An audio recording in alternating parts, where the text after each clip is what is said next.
Hi, I'm Victor Rivera, and this is D&Me, where I play with myself.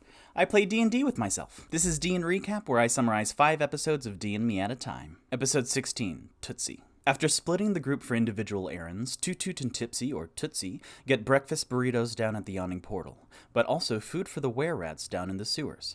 Unfortunately, that interaction doesn't go as well as Tipsy had hoped, because after handing over the food in a scarf for Algernon, Tipsy asks about silver and its lethal effect on lycanthropes, guiltfully admitting that he had sold a stolen stash of silver to Steam & Steel. Cleo understandably has an adverse reaction to this revelation and asks the boys to leave.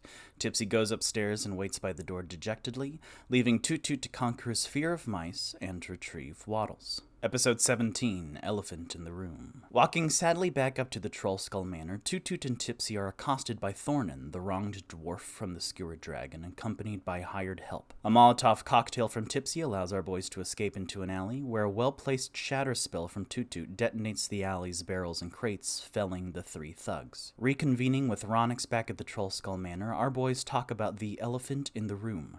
Do they try to go back to their previous lives, or is Waterdeep a fresh start? They agree to stay. To celebrate, Roq attempts to demonstrate new spells learned, but an overly enthusiastic Onyx almost kills him in the process. Roq is fine. Episode 18, Queso Quest. After a full day of side quests, everyone levels up. Everyone, including Waddles. Queso Quest is a D&Me exclusive one-page RPG where you play as a rat and need to recruit 3 allies to find 2 items to fight 1 baddie in order to find cheese. Waddles teams up with Nutso the daredevil squirrel, Calliope an owl who is scared of heights, and Dash a box turtle with haste spells to find a tiny plastic sword and to temporarily borrow Tipsy's magically large backpack as a bag of holding doggy bag, to go to Tinkerer/Artificer Robert Thingamacog's clockwork workshop called whatchamacallit, to fight a robot rat in a refrigerated safe.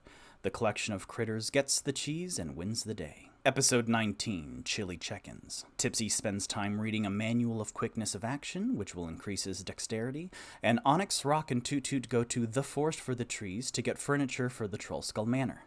Spanish Mustache asks the team to help take care of whatever it is that is slowing down the shipments of wood coming into Waterdeep. While exiting through the field ward, our boys check in on the Buzzard Bros to see how Onyx's trophies are being processed. And as they leave the gates of Waterdeep, they encounter a magical snow golem that begins to attack. Episode 20, Jingle Bell Roq. Finishing the frosty fray, our boys go into the woods and find a destroyed cart and an ogre zombie. Defeating the undead foe with a heartfelt rendition of Christmas Boots, the party makes camp for the night, where they are woken up by 4 fae: Piper Perry, Blake Blossom, Amber Rain, and their leader, Fae Reagan. These 4 unnaturally beautiful women are unleashed into this world from their Feywild home because the holiday today, Fae Day, is when the veil between the fairy realm and the material plane is the thinnest. After trying to trick my boys into giving them their names and attention, the women mischievously float backwards into the forest from where they came. Thank you for watching and listening. Tune in to the next episode of D&Recap for episodes 21 through 25.